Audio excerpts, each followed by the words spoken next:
ᱦᱩᱞ ᱡᱚᱦᱟᱨ ᱥᱟᱱᱟᱢ ᱠᱚ ᱤᱧ ᱥᱚᱵᱤᱛᱟ ᱟᱯᱮ ᱯᱮ ᱧᱮᱞᱮᱫ ᱛᱟᱵᱚᱱᱟ ᱫᱟ ᱦᱩᱞ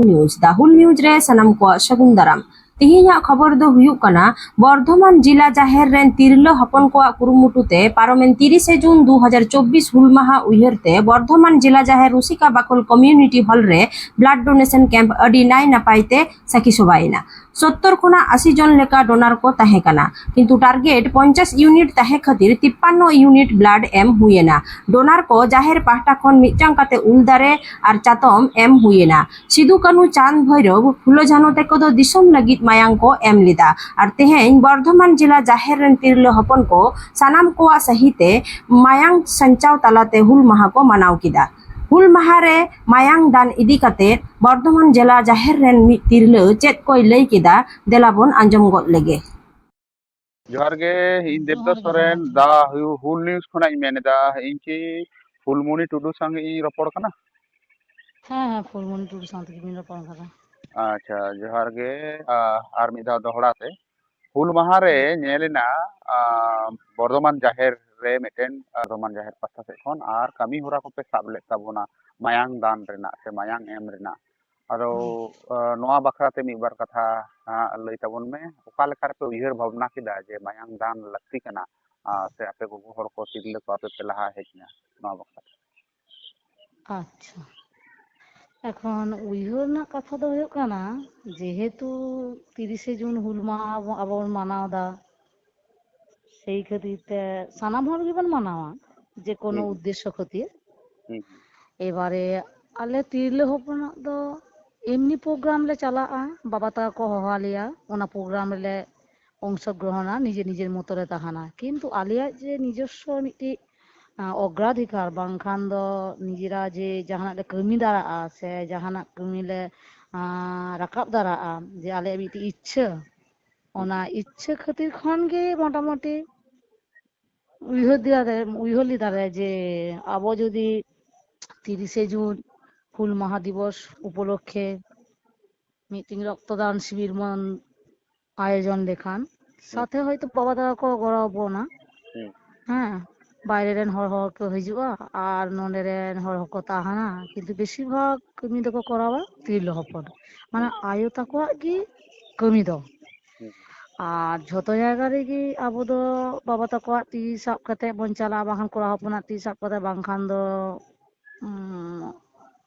গার্জেন হিসাব তে অঙ্গই গতে হোনা কিন্তু নিয়ে দাহা দো আলে ইচ্ছে গি তাহা কানা যে আলে লে অ্যারেঞ্জমেন্ট ঝত আলে গিলা আয়োজনা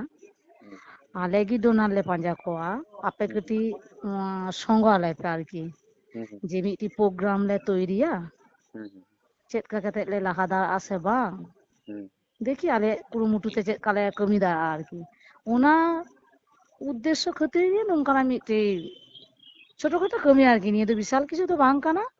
জাস্ট মিটি মানে উদ্বোধন খাতির রক্তদান শিবির। अच्छा इन हिलो गे ओना दो पे उठाव किदा না উনহলে উঠেও কথা কিন্তু ইচ্ছে তো তাহা কান তালিয়া যে আলিয়া তিরলে হপনা মিটি কমিটি তাহান মা এবং আবো গিবন কামিয়া আবোয়া নিজস্ব কথা বন লিয়া যাহাই যাহায়া রেঙ্গেজ কো তাহান তাবনা অন্ডে বন আলোচনা দালে আর গল্প দাঁড়ায় আবন সমাজ খাতির জাহানা কামিয়া মনে আবন ওনা যদি আবো নিজে নিজে আলোচনা কাতে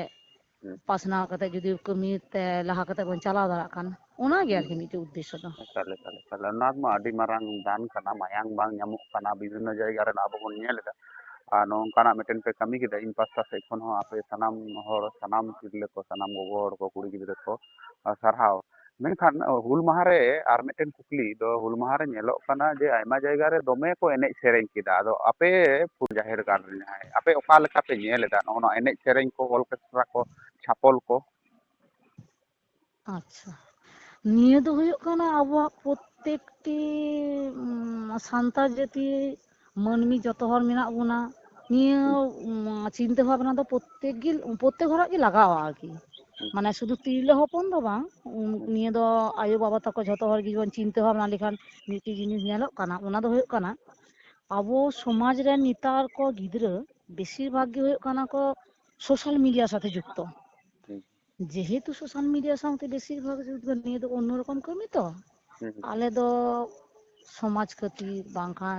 যাহারে সামাজিক কমি উপকার হয় আর নৌকানা মিটি স্টেজ রে হেজ কাতে লে কমিদা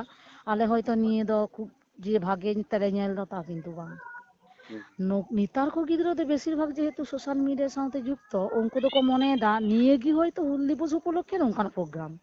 ᱦᱩᱸ ᱚ্যাকচুয়ালি ᱦᱩᱞ ᱚর্থ যদি নুকু ᱠᱚ ᱵᱩᱡᱽ ᱞᱮᱠᱷᱟᱱ তাহলে ᱱᱩᱠᱩ ᱫᱚ ᱠᱤᱱᱛᱩ ᱱᱚᱝᱠᱟᱱᱟᱜ ᱯᱨᱳᱜᱨᱟᱢ ᱫᱚ ᱵᱟᱝ ᱠᱚ ᱫᱚᱦᱚ ᱫᱟᱲᱮ ᱠᱮᱭᱟ ᱦᱩᱸ ᱪᱮᱫᱟᱜ ᱵᱟᱝ ᱱᱤᱭᱟᱹ ᱫᱚ ᱦᱩᱭᱩᱜ ᱠᱟᱱᱟ ᱢᱤᱫᱴᱮᱱ ᱥᱤᱫᱷᱩ ᱠᱟᱹᱱᱩ ᱪᱟᱸᱫ ᱵᱷᱳᱭᱨᱚᱵ ᱯᱷᱩᱞᱳ ᱡᱷᱟᱱᱳ ᱱᱩᱠᱩ ᱟত্ম ᱵᱚᱞᱤᱫᱟᱱ ᱦᱩᱸ ᱡᱟᱦᱟᱸᱭ ᱟᱵᱚ ᱫᱤᱠᱩ ᱠᱚ ᱢᱮᱱᱟ ᱥᱟᱫᱷᱤᱱᱚᱛᱟ ᱥᱚᱝᱜᱨᱟᱢী ᱟᱵᱚ ᱦᱚᱸ ᱱᱩᱠᱩ ᱫᱚᱵᱚᱱ ᱢᱮᱛᱟ ᱠᱚᱣᱟ ᱟᱞᱮᱨᱮᱱ ᱥᱟᱫᱷᱤᱱᱚᱛᱟ ᱥᱚᱝᱜᱨᱟᱢী ᱡᱟᱦᱟᱸᱭ ᱱᱩᱠᱩ ᱠᱷᱟᱹᱛᱤᱨ ᱛᱮ ᱟᱵᱚ ᱵᱟᱧᱪᱟᱣ ᱨᱮᱱᱟᱜ ᱢᱤᱫᱴᱤᱡ ᱨᱟᱥᱛᱟ ᱵᱚᱱ ᱧᱮᱞ ᱟᱠᱟᱫᱟ ᱦᱩᱸ ᱛᱟᱦᱞᱮ ᱥᱮᱭ ᱠᱷᱟᱹᱛᱤᱨ ᱛᱮ ᱱᱤᱭᱟᱹ ᱫᱩᱠ ᱨᱮᱱᱟᱜ ᱫᱤᱱ ᱨᱮ ᱱᱚᱝᱠᱟᱱᱟᱜ ᱠᱟᱹᱢᱤ ᱡᱩᱫᱤ ᱵᱚᱱ ᱩᱭᱦᱟᱹᱨ ᱠᱷᱟᱱ তাহলে দিকু সামাং রে বা দিকু হড় হᱚᱸᱠᱚ ᱠᱩᱞᱤ ᱵᱚᱱᱟ নিশ্চয়ই যে আলিয়াᱜ নিয়ে হুল দিবস প্রোগ্রাম ᱫᱚ ᱪᱮᱫ ᱠᱷᱟᱹᱛᱤᱨ ᱦᱩᱭᱩᱜ ᱠᱟᱱᱟ ᱦᱩᱸ উদ্দেশ্য ᱫᱚ ᱪᱮᱫ তাহলে নিয়ে উদ্দেশ্য যদি আবো নিজেকে বামবন বুঝ খান হুম তাহলে তো দিকু ᱫᱚ চিকিতেবন বুঝ হᱪᱚ ᱠᱚᱣᱟ ᱵᱟᱠᱷᱟᱱ ᱟফᱴᱟᱨ ফিউচার জেনারেশন যে সমস্ত ᱠᱚ ᱦᱩᱭᱩᱜ মানে হিজুᱜ ᱠᱟᱱᱟ ᱠᱚ হুম ᱵᱟᱹᱵᱩ ᱛᱟᱠᱚ ᱢᱟᱹᱭ ᱛᱟᱠᱚ ᱛᱟᱦᱞᱮ ᱩᱱᱠᱩ ᱜᱮ ᱵᱟ চিকিতেবন বুঝাᱹᱣ ᱠᱚᱣᱟ অতএব ᱟᱞᱮ ᱞᱮ ᱢᱚᱱᱮᱭᱮᱫᱟ ᱛᱤᱨᱞᱟᱹ ᱦᱚᱯᱚᱱ ᱟᱞᱮ ᱡᱮ ᱠᱚᱢᱤᱴᱤ ᱢᱚᱴᱟᱢᱩᱴᱤ ᱞᱮ ᱛᱚᱭরি ᱠᱟᱫᱟ ᱟᱞᱮᱭᱟᱜ ᱫᱚ ᱢᱤᱫᱴᱤᱡ ᱩᱭᱦᱟᱹᱨ ᱱᱚᱝᱠᱟ ᱜᱮ ᱛᱟᱦᱮᱸ ᱠᱟᱱᱟ ᱡᱮ সমাজ খাতির যে সমস্ত কামি বন করাও দাঁড়াᱜᱼᱟ সমাজ সান্তার জাতি সমাজ ᱞᱟᱹᱜᱤᱫ ᱵᱟᱝ টোটাল সমাজ ᱞᱟᱹᱜᱤᱫ শুধু সান্তার জাতি ᱦᱚᱸ ᱵᱟᱝ অন্যান্য জাতি ᱨᱮᱱ সমাজ ᱞᱟᱹᱜᱤᱫ যদি ভাগে কামি বন করাও দাঁড়ায় খান তাহলে মনে হয় আবᱚᱣᱟᱜ উদ্দেশ্য ᱫᱚ ᱴᱷᱤᱠ ᱴᱷᱟᱠ ᱜᱮ ᱛᱟᱦᱮᱱ ᱛᱟᱵᱚᱱᱟ ᱦᱮᱸ ᱛᱟᱨ ᱢᱟᱱᱮ ᱚᱱᱟᱜᱮ ᱟᱞᱮ ᱫᱚ ᱱᱚᱣᱟ ᱨᱮᱱᱟᱜ ᱢᱮᱱᱮᱫ ᱛᱮᱫ ᱫᱚ ᱡᱟᱦᱟᱸ ᱛᱤᱸᱜᱩᱱ ᱠᱟᱱᱟ ᱡᱮ ᱦᱩᱞ ᱢᱟᱦᱟ ᱨᱮᱫᱚ ᱮᱱᱮᱡ ᱥᱮᱨᱮᱧ ᱥᱮ ᱚᱱᱠᱟᱱᱟᱜ ᱪᱷᱟᱯᱚᱞ ᱯᱨᱳᱜᱨᱟᱢ ᱠᱚ ᱚᱨᱠᱮᱥᱴᱨᱟ ᱯᱨᱳᱜᱨᱟম ᱠᱚᱫᱚ ᱯᱷᱩᱞᱳ ᱡᱷᱟᱱᱳ ᱜᱟᱶᱛᱟ ᱡᱟᱦᱟᱸ ᱯᱮ ᱵᱮᱨᱮᱫ ᱟᱠᱟᱫᱟ ᱱᱚᱣᱟ ᱫᱚ ᱵᱟᱝᱯᱮ ᱥᱚᱢᱚᱨᱛᱷᱚᱱᱟᱜ ᱠᱟᱱᱟ ᱟᱞᱮ ᱫᱚ ᱥᱮ ᱵᱟᱝᱞᱮ ᱚᱠᱟ ᱞᱮᱠᱟ? ᱥᱚᱢᱚᱨᱛᱷᱚᱱ ᱫᱟᱲᱮᱭᱟᱜ ᱠᱟᱱᱟ ᱮᱠᱫᱚᱢ ᱜᱮ ᱵᱟᱝ ᱪᱮᱫᱟᱜ ᱵᱟᱝ ᱡᱟᱦᱟᱸᱭ ᱠᱚ ᱟত্ম বলিদান ᱟᱠᱟᱫᱟ ᱫᱤᱥᱚᱢ ᱞᱟᱹᱜᱤᱫ ᱟᱵᱚ ᱥᱟᱱᱛᱟᱲ ᱡᱩᱫᱤ ᱠᱚ ᱵᱟᱧᱪᱟᱣ ᱞᱟᱹᱜᱤᱫ ᱯᱨᱚᱛᱤᱵᱟᱫ ᱟᱠᱟᱫᱟ ᱠᱚ ᱩᱱᱠᱩ ᱫᱚ ᱩᱱᱟᱹᱜ ᱠᱚᱥᱴᱚ ᱠᱟᱛᱮ ᱱᱤᱡᱮ ᱦᱚᱲᱢᱚ ᱡᱤᱣᱤ ᱵᱟᱹᱜᱤ ᱠᱟᱛᱮ ᱠᱚ ᱪᱟᱞᱟᱣᱱᱟ ᱟᱵᱚ ᱥᱟᱱᱛᱟᱲ ᱡᱩᱫᱤ ᱵᱟᱧᱪᱟᱣ ᱠᱷᱟᱹᱛᱤᱨ ᱟᱨ ᱟᱵᱚ ᱚᱸᱰᱮ ᱵᱚᱱ ᱮᱱᱮᱡ ᱥᱮᱨᱮᱧᱟ ᱚᱱᱟ ᱞᱟᱹᱜᱤᱫ ᱛᱚ ᱟᱨᱚ ᱚন্যান্য ᱯᱨᱳᱜᱨᱟᱢ ᱢᱮᱱᱟᱜ ᱛᱟᱵᱚᱱᱟ ᱚᱸᱰᱮ ᱵᱚᱱ ᱮᱠᱟᱞ ᱠᱚᱨᱟᱣᱟ ᱮᱠᱟᱞ ᱱᱚᱰᱮ ᱵᱟᱝᱵᱚᱱ ᱠᱚᱨᱟᱣ ᱞᱮᱠᱷᱟᱱ ᱜᱮ ᱜᱟᱱᱚᱜᱼᱟ ᱟᱨᱠᱤ ᱮᱠᱟᱞ ᱱᱤᱭᱟᱹ ᱮᱠᱟᱞ ᱫᱚ ᱮᱠᱟᱞ ᱟᱵᱚ ᱱᱤᱡᱮ ᱱᱤᱡᱮ ᱵᱚᱱ ᱵᱩᱡᱟ ᱟᱨᱠᱤ ᱱᱤᱭᱟᱹ ᱫᱚ ᱵᱩᱡ ᱜᱮ ᱞᱟᱜᱟᱣ ᱜᱮᱭᱟ ᱮᱵᱟᱨᱮ ᱡᱩᱫᱤ ᱵᱟᱝᱵᱚᱱ ᱵᱩᱡ ᱠᱷᱟᱱ ᱱᱚᱜᱼᱚ ᱱᱚᱣᱟ ᱠᱚ ᱟᱵᱚ ᱪᱮᱸᱜᱷᱟ ᱫᱚ ᱞᱟᱹᱜᱤᱫ ᱱᱚᱜᱼᱚ ᱱᱚᱣᱟ ᱡᱟᱦᱟᱸ ᱚᱯᱚᱥᱚᱝᱥᱠᱨᱤᱛᱤ ᱵᱚᱞᱚᱜ ᱠᱟᱱᱟ ᱱᱚᱜᱼᱚ ᱱᱚᱝᱠᱟ ᱡᱟᱦᱟᱸ ko ᱥᱚᱢᱟᱡᱽ ᱨᱮᱱᱟᱜ ᱢᱤᱫᱴᱮᱱ ᱵᱟᱹᱲᱤᱡ ᱫᱤᱠ ᱠᱚ ᱥᱟᱵ ᱨᱟᱠᱟᱵ ᱮᱫᱟ ᱫᱚᱢᱮ ᱠᱚ ᱢᱟᱛᱟᱣ ᱠᱟᱱᱟ ᱛᱟᱦᱞᱮ ᱱᱚᱣᱟ ᱠᱚ ᱪᱮᱸᱜᱷᱟ ᱠᱚ ᱞᱟᱹᱜᱤᱫ ᱯᱷᱩᱞᱳ ᱡᱟᱦᱟᱱᱟᱜ ᱠᱤ ᱩᱭᱦᱟᱹᱨ ᱵᱷᱟᱵᱤᱛ ᱮᱫᱟᱭ ᱥᱮ ᱵᱟᱝᱟ? ᱢᱤᱫᱴᱮᱡ ᱩᱭᱦᱟᱹᱨ ᱵᱷᱟᱵᱤᱛ ᱢᱮᱱᱟᱜ ᱛᱟᱭᱟ ᱡᱮ ᱟᱞᱮ ᱫᱚ ᱥᱩᱫᱷᱩ ᱱᱚᱝᱠᱟ ᱵᱚᱨᱫᱷᱚᱢᱟᱱ ᱡᱮᱞᱟ ᱡᱟᱦᱟᱸ ᱨᱮᱜᱮ ᱯᱨᱳᱜᱨᱟᱢ ᱞᱮ ᱫᱚᱦᱚᱭᱟ ᱛᱟ ᱫᱚ ᱵᱟᱝ ᱟᱞᱮᱭᱟᱜ ᱠᱚᱢᱤᱴᱤ ᱡᱩᱫᱤ ᱱᱚᱝᱠᱟ ᱟᱨᱦᱚᱸ ᱞᱮ ᱨᱟᱠᱟᱵ ᱫᱟᱲᱮᱭᱟᱜ ᱠᱷᱟᱱ ᱵᱷᱟᱜᱤ ᱴᱷᱤᱠ ᱠᱟᱹᱴᱤᱡ ᱞᱮ ᱥᱚᱠᱛᱚ ᱥᱟᱢᱚᱨᱛᱷᱚ ᱞᱮ ᱦᱩᱭ ᱞᱮᱱᱠᱷᱟᱱ ᱟᱨᱦᱚᱸ ᱡᱩᱫᱤ ᱦᱚᱲ ᱞᱮ ᱥᱟᱸᱜᱮ ᱠᱟᱛᱮ ᱞᱮ ᱟᱹᱜᱩ ᱫᱟᱲᱮ ᱟᱠᱚ ᱠᱷᱟᱱ ᱛᱟᱦᱞᱮ ᱱᱤᱥᱪᱚᱭ ᱟᱨᱦᱚᱸ ᱱᱚᱝᱠᱟᱱᱟᱜ ᱯᱨᱚᱪᱟᱨ ᱫᱚ ᱚন্যান্য জায়গᱟ ᱨᱮ ᱥᱮᱱ ᱠᱟᱛᱮ ᱞᱮ ᱫᱚᱦᱚᱭᱟ ᱮᱵᱚᱝ ᱟᱵᱚᱨᱮᱱ ᱵᱟᱹᱵᱩ ᱢᱟᱹᱭ ᱛᱟᱠᱚ ᱵᱚᱱ ᱥᱚᱪᱮᱛᱚᱱ ᱠᱚᱣᱟ ᱡᱮ ᱟফᱴᱟর ᱯᱷᱤউᱪᱟর ᱟᱯᱮ ᱜᱮᱛᱚ ᱯᱮ ᱛᱟᱦᱮᱱᱟ ᱱᱤᱭᱟᱹ ᱥᱚᱢᱟᱡᱽ ᱨᱮ ᱟᱵᱚᱣᱟᱜ ᱥᱚᱝᱥᱠᱨᱤᱛᱤ ᱪᱮᱫ ᱞᱮᱠᱟ ᱠᱟᱛᱮ ᱵᱚᱡᱟᱭ ᱠᱟᱛᱮ ᱵᱚᱱ ᱫᱚᱦᱚ ᱫᱟᱲᱮᱭᱟᱜᱼᱟ ᱚᱱᱟ ᱠᱟᱹᱴᱤᱡ ᱟᱯᱮ ᱦᱚᱸ ᱵᱩᱡ ᱦᱩᱭᱩᱜ ᱛᱟᱯᱮᱭᱟ ᱦᱮᱸ ᱱᱤᱭᱟᱹ ᱫᱚ ᱡᱮᱱᱟᱨᱮᱥᱚᱱ ᱯᱚᱨ ᱡᱮᱱᱟᱨᱮᱥᱚᱱ ᱪᱟᱞᱟᱜ ᱛᱟᱵᱚᱱᱟ ᱛᱚ অতএব ᱱᱤᱭᱟᱹ সংস্কৃতি ᱫᱚ ᱟᱵᱚ ᱡᱮ ᱟᱯᱮ ᱡᱮᱨᱚᱠᱚᱢ ᱯᱮ ᱥᱮᱬᱟ ᱟᱠᱟᱫᱟ ᱚᱱᱟ ᱫᱚ অন্য জায়গা রে লাগাও ᱯᱮ কিন্তু বিশেষ পারপাস যেগুলো যেগুলো মেনাᱜᱼᱟ ᱚᱱᱠᱟᱱᱟᱜ ᱯᱟরপাস ᱨᱮᱫᱚ ᱱᱤᱭᱟᱹ সংস্কৃতি ᱫᱚ ᱵᱟᱝ ᱵᱚᱱ ᱟᱹᱜᱩ ᱞᱮᱠᱷᱟᱱ ᱵᱷᱟᱜᱤ ᱜᱮ ᱦᱩᱭᱩᱜᱼᱟ ᱮᱠᱟᱞ ᱚᱱᱠᱟᱱᱟᱜ ᱤᱪᱪᱷᱟᱹ ᱢᱮᱱᱟᱜ ᱛᱟᱞᱮᱭᱟ ᱟᱨᱠᱤ ᱯᱨᱳᱜᱨᱟᱢ ᱮᱠᱟᱞ ᱫᱚᱦᱚ ᱨᱮᱱᱟᱜ ᱠᱚᱢᱤᱴᱤ ᱫᱚ ᱟᱹᱣᱨᱤ ᱯᱮ ᱯᱷᱚᱨᱢᱮᱥᱚᱱᱟ ᱛᱟᱦᱞᱮ? ᱠᱚᱨᱤ ᱫᱚ ᱯᱷᱚᱨᱢᱮᱥᱚᱱ ᱫᱚᱞᱮ ᱢᱟᱱᱮ ᱞᱤখিত ᱫᱚ এখন ᱵᱟᱝᱞᱮ ᱠᱚᱨᱟᱣ ᱠᱟᱫᱟ কিন্তু মৌখিক ᱫᱚ ᱦᱩᱭ ᱠᱟᱱ ᱛᱟᱞᱮᱭᱟ ᱟᱪᱪᱷᱟ আসলে আয়ো হর তালে যে সমস্ত কমিটি এখন আপাতত মেনাᱜ তালেᱭᱟ প্রত্যেকই কিছু কিছু কমি সাথে যুক্ত এবারে অকয় তিনাᱹᱜ সময় লে আম দাঁড়াᱭᱟᱜᱼᱟ ᱚᱸᱰᱮ ᱪᱮᱫ ᱠᱟ ᱞᱮ ᱠᱟᱹᱢᱤ ᱫᱟᱲᱮᱭᱟᱜᱼᱟ সেই পারপাস ᱫᱚᱦᱚ ᱠᱟᱛᱮ ᱠᱚমিᱴᱤ ᱞᱮ ᱛᱚᱭরিᱭᱟ ᱟᱪᱪᱷᱟ ᱟᱪᱪᱷᱟ ᱟᱹᱰᱤ ᱟᱹᱰᱤ ᱥᱟᱨᱦᱟᱣ ᱟᱨ ᱢᱟᱱᱚᱛ ᱡᱚᱦᱟᱨ ᱫᱟ ᱦᱩᱞ ᱱᱤᱭᱩᱡᱽ ᱯᱟᱥᱴᱟ ᱥᱮᱫ ᱠᱷᱚᱱᱟᱜ ᱨᱚᱯᱚᱲ হুল ᱜᱟᱯᱟᱞᱢᱟᱨᱟᱣ জোহার ᱠᱷᱟᱹᱛᱤᱨ ᱛᱮ ᱦᱩᱞ ᱡᱚᱦᱟᱨ একদম হুল জোহার আᱹᱵᱤᱱ ᱦᱚᱸ ᱱᱟᱯᱟᱭ ᱜᱮ ᱛᱟᱦᱮᱱ ᱵᱤᱱ